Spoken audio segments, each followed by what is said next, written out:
Elvis Presley, the king of rock and roll, grew up in a small town called Tupelo, Mississippi. A surprising fact, in this same town, a white boy singing music that belonged to black people wouldn't raise eyebrows. To many, it seemed normal. Sam Bell, a friend of Elvis from those days, recalls, there were no worries because he was a homeboy. Black musicians taught Elvis, yet this wasn't seen as taking something precious from them. It was just the way life was in Tupelo back then. Back in those days, Tupelo wasn't split by strict rules of race in every aspect of life. Kids from different backgrounds played together. They shared football teams and swam in the same pool. Yet schools were separate with strict rules for black and white kids, but music and fun weren't divided. There was a place everyone could go, the fairground and the Lyric Theater, where young Elvis and his friends would gather. As time changed, so did Tupelo. After Elvis left, things became tense. Riots were feared, but not during his time. Elvis was welcomed in homes as if he were family. Sam Bell narrates how Elvis would visit a neighbor's house where the fridge was a magnet for kids, filled with treats. But Elvis wasn't interested in the food, he wanted to play the piano.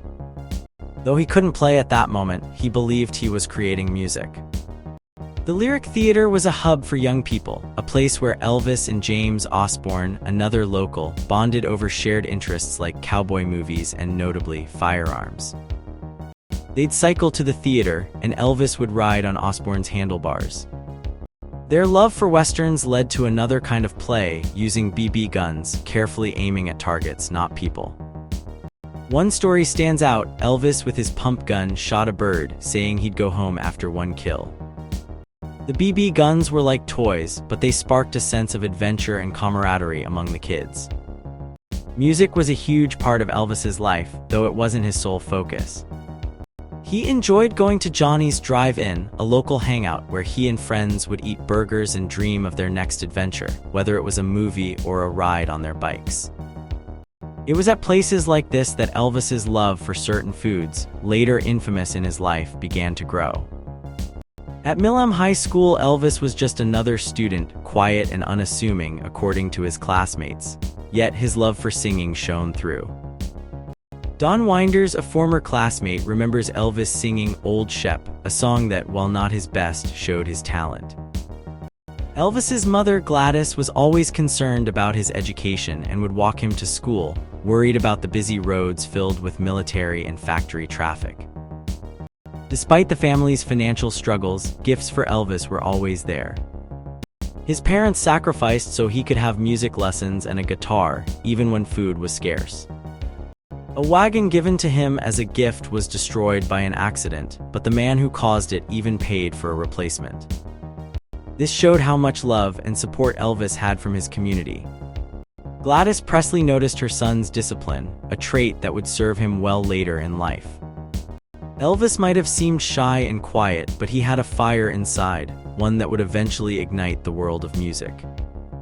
His journey from a small town in Mississippi to becoming a global icon began with simple joys, friendships, and a community that, despite its flaws, provided him with love and support. Elvis Presley, the iconic musician, came from humble beginnings in Tupelo, Mississippi. People who knew him as a child remember him as a quiet, kind boy with a big love for music. His mother often helped neighbors with chores while his father was in prison. Though they didn't own a fancy musical instrument, they had an old pipe organ that neither of them could play. Yet Elvis would sing beautifully, particularly songs like I'll Fly Away, though he never showed a desire to play the guitar or even own one. In those days, singing was a big part of life in Tupelo. People would often sing together on their front porches, influenced by the local culture and the sounds of musicians like Mr. Behu, who drove a school bus filled with church-goers and their singing. Elvis was especially fond of songs about animals like Old Shep, perhaps because he loved his family's dog. Elvis had a girlfriend in school named Elwa, a sweet girl with freckles whose father was a plumber. Their relationship was typical of the time, full of care and affection, with teachers encouraging such special relationships. However, Elvis's interests were primarily musical. He was known for being gentle and shy, never joining violent gangs, despite what some might think. Instead, he found solace in music and was known to play music with friends on the bus driven by Elvis's uncle. One of the key figures in Elvis's life was Miss Grimes, his fifth-grade teacher at East Tupelo Consolidated School. She lived close to the Presley home and was beloved by her students. Miss Grimes was not just a teacher, she was a mentor who focused on helping students, drilling them with multiplication tables when needed. This dedication helped shape Elvis's academic approach, though he was not necessarily the top student. He and others who struggled would stay close to her during lessons. Elvis's love for learning was evident, especially in poetry and classic stories, which his teacher encouraged. He even memorized lines for school plays, once reciting, "My name is Fear, people tremble and shake when I am near." This talent for performing would later serve him well, though his early attempts at singing in talent shows didn't win awards. A particular moment that stood out was at a fair, where he sang Old Shep again and felt disappointed at not winning, showing his competitive yet sensitive nature.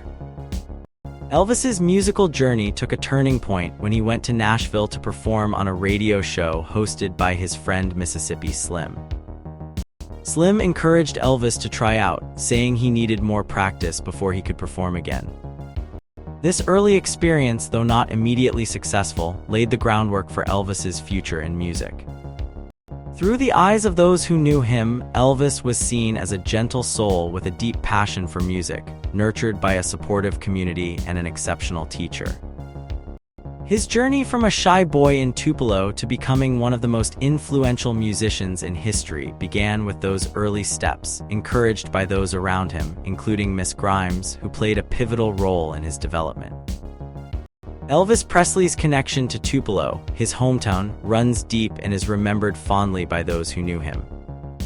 People there remember him riding on his father's handlebars to the radio station, a young and aspiring musician. Elvis's talent was clear early on, even if some thought he couldn't carry a tune. His voice, however, was special.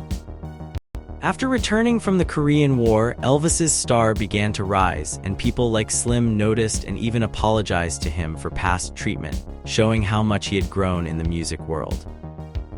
One of Elvis's lesser-known musical talents was showcased by Jimmy Gault. Gault remembered a song Elvis wrote in class, a simple, poignant piece about life in Tupelo, contrasting the lives of city girls and poor girls, with one living in a jail that was essentially a home. Elvis could perform this song but didn't write many songs himself, suggesting that his real money came from performing rather than songwriting. Elvis's respect for others, especially elders, was notable. Azalea, his aunt, mentioned how generous he was, reminiscent of his uncle Noah Presley, who was known for his generosity too. Elvis kept this spirit alive when he returned to Tupelo, showing gratitude to those who had helped him along the way. However, not everyone in Tupelo cherished Elvis's memory, particularly regarding the Elvis Museum. Bill Kynard, the museum's founder, faced significant challenges, including threats and financial obstacles. Despite these hardships, the museum and a nearby cemetery became symbols of the town's dedication to their beloved idol. The cemetery featured a granite wall with names of Elvis fans and associates, each name a tribute, a way to feel close to the star they admired.